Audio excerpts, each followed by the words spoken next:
हे मुनीश, भवतो रूपम नितांतम आभाति।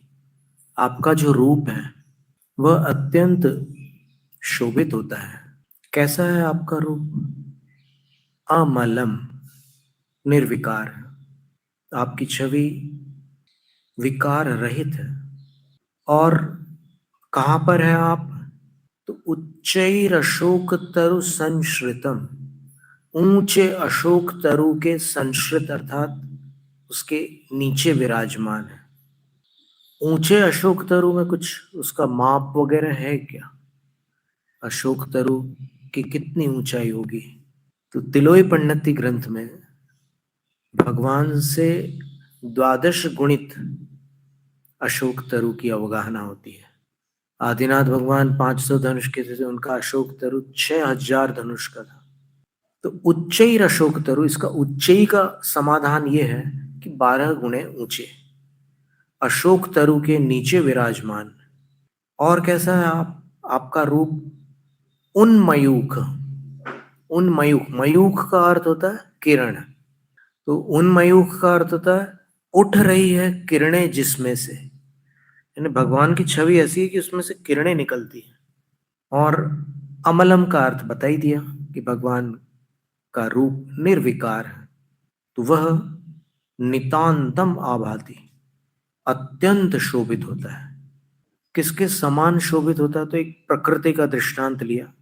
तो रवेह बिंबम, पयोधर पार्श्ववर्ती रवेह बिंबम इव आभाति।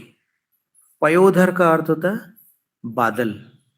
तो बादल के पार्श्ववर्ती, बादल के निकटवर्ती, रवेह बिंबमिम, सूर्य के बिंब के समान आपका रूप शोभित होता है। जब सूर्य पश्चिम दिशा में हो और उसके आसपास बादल हो, पर बादल ऐसा हो जो सूर्य को आवृत न करता हो, सूरज उसमें ढका ना हो बादल में, तब वो दृश्य कैसा लगता है? बादल के चारों ओर एक सुनहरी रेखा खिंच जाती है। तो पयोधर पार्श्ववर्ती और स्पष्टोल्लसित किरणम, सूर्य का बिंब कैसा है? स्पष्टतः उल्लसित हो रही है किरणें जिसकी, अर्थात जिसकी किरणें स्पष्ट रूप से शोभा को प्राप्त हो रही हैं। और कैसा है सूर्य का बिंब? अस्त तमो वितानम, अस्त कर चुका है, जो तमोवितान का अर्थ होता है अंधकार के विस्तार को, जो अस्त कर चुका है, नष्ट कर चुका है, समाप्त कर चुका है। तो सवेरे का सूर्य ले लो, तो स्पष्टोल्लसत किरणम और अस्त तमोवितानम, अंधकार के फैलाव को जिसने अस्त प्राप्त करा दिया है। सूर्य का उदय अंधकार का अस्त होता है, सूर्य का अस्त अंधकार का उदय होता है। तो आप ऐसे प्रतीत होते हैं। तो देखिए, अशोक तरु को समझाने के लिए आचार्य महाराज ने बादल का उदाहरण दिया है, और भगवान का वर्णन करने के लिए सूर्य के बिंब का वर्णन किया है।